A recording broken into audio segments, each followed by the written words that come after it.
So, Amazon pulled the plug on Crucible, their hero MOBA shooter team thing, just weeks after they announced their huge new streaming service, Luna. What is going on over there at Amazon? Are these calculated moves or the messy results of an ill-thought-out push into games? Today we're daring to ask, Amazon smart or Amazon dumb? I'm Connor, and this is Insight Gaming.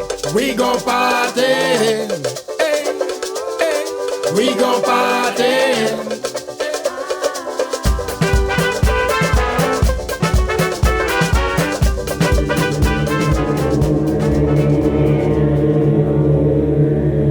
Of course, Amazon is not just a video game company. If they were, we might still have a healthy retail system.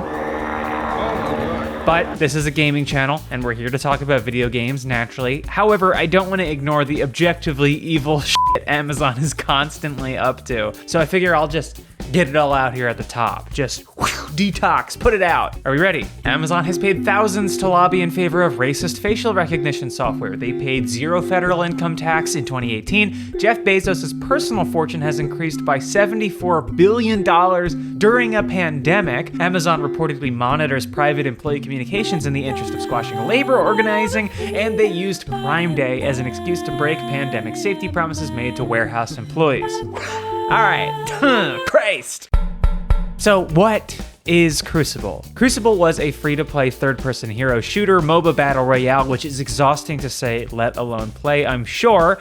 Having to know what each of those words means has pushed out the memories of every single birthday before 12. It had PvE, it had Conquest, it had one map. It was a beta. Let's cut it a little bit of slack. Aesthetically, it occupied a familiar sci-fi space that hosted Lawbreakers, Paragon, and Anthem before it. However, it was reportedly in development since 2014, so it really existed alongside those titles. Tomato, potato, I don't know. In the end, they all met similar fates. They were either outright canceled or left devoid of players. The Steam charts for those games, not pretty. Now, we've covered Crucible on this channel, but I wanted to dig a little deeper and think about what this could mean for Amazon's future in games. Is Crucible the canary, or was it a necessary hurdle on the path towards glory and profit in the cloud? Well, regardless of what it means, Crucible makes for a fascinating train wreck, a complicated series of maneuvers that ultimately left the entire project on the cutting room floor. Now, there have been canceled games before, and a lot of them are huge stories like PT, but a great deal of Crucible's melting down was done in public. It was like a ship sinking before it left the harbor. We all just stood on the docks and watched, because what else could we do? Get on the boat? No thank you. The launch was immediately tepid. It just seemed to be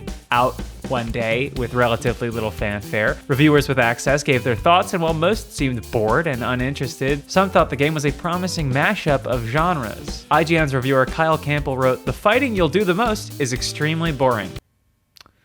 Ugh. It seems like Amazon was trying to make a bit of an entrance into esports with this title. You know, what with taking every esports genre, putting it in a sack, and then just shaking it up. The game suffered from a distinct lack of focus, which the developers attempted to counteract by dropping multiple game modes to pivot more exclusively towards its MOBA DNA. Those game modes being Battle Royale and kind of like a point control or territory control. This came with the decision to indefinitely delay the game's first season, presumably to retool the now streamlined Crucible. Unfortunately, the hot air balloon approach to game development didn't boost the game's popularity, resulting in a still boring game now with even less content. Interesting approach. Throughout all of this was a surprising lack of marketing through Amazon's wildly popular live streaming platform. Oh right, Twitch, the thing that everybody knows about and everybody watches and has skyrocketed in numbers during the pandemic. We've seen Twitch used to promote all number of games, big and small, with publishers working with big name streamers to get those games in front of their viewers. Ninja was among the streamers paid to play Apex Legends during its only slightly botched reveal, a game that in many ways succeeded where Crucible could not. One has to wonder if Crucible suffered from a lack of faith from its parent well before its initial launch crashed headlong into a factory. Apparently, there was a shred of hope left somewhere, because once it was placed back into closed beta, the game supposedly underwent a number of changes to make it fun to play. Anyway, the changes must not have done anything, because last week, only a few months after they unreleased it, Amazon put the kibosh on Crucible. Now, I don't have any insight into what transpires behind the closed doors on Amazon's moon base, but I'm less interested in recounting the events around Crucible's final days than I am for what this means for Amazon's larger presence in games. The whole mess tells me Amazon is operating with an abundance of caution. What that caution signifies is harder to pin down. It may be as simple as concerns over first impressions and avoiding a bad taste in the mouths of consumers at all costs. In an increasingly crowded streaming field, Amazon doesn't need any more reasons for customers to rule out Luna before it becomes available. Currently, Xbox's xCloud seems to be in the lead on account of its stupid big library and sizable head start. Also, Stadia kind of sucks. But anyway, Amazon doesn't need a stinker like Crucible in its portfolio when trying to woo gamers. Woo!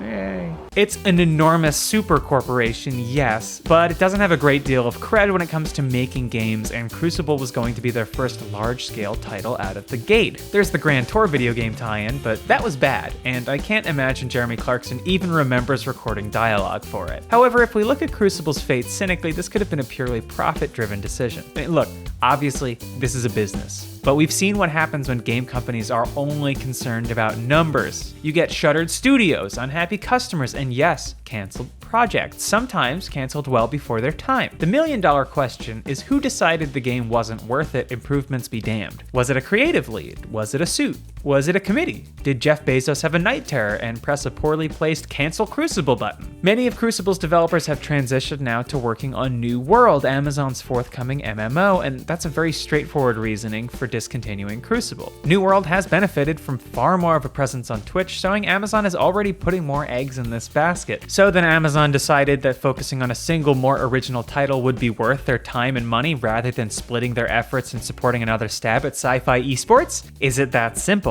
Maybe, but we've still got some time to kill, so let's think this through some more. Are we seeing the whole picture here? It's such a strange turn of events for a game to appear and disappear in such rapid succession. What happened between the game regressing into closed beta and its eventual cancellation? Well, it's hard to say from the outside, but I can't help but wonder if it has anything to do with Microsoft's acquisition of ZeniMax Media. I mean, this is like big brain, but from as far outside as possible. So working on like no insider info and just complete speculation. Why finance a milquetoast original IP that fails to rival the games it so clearly imitates when Amazon could turn its sights to acquiring any number of established studios? New World is surely eating up a massive pool of resources, be it financial, personnel, or attention spans, so why keep an inferior product around that will never make good on its own investments, when your competition is out there buying the biggest studios that already exist and already make award-winning, well-received, well-loved games? If that's the way the industry is going, maybe Amazon is saying, well, hold on,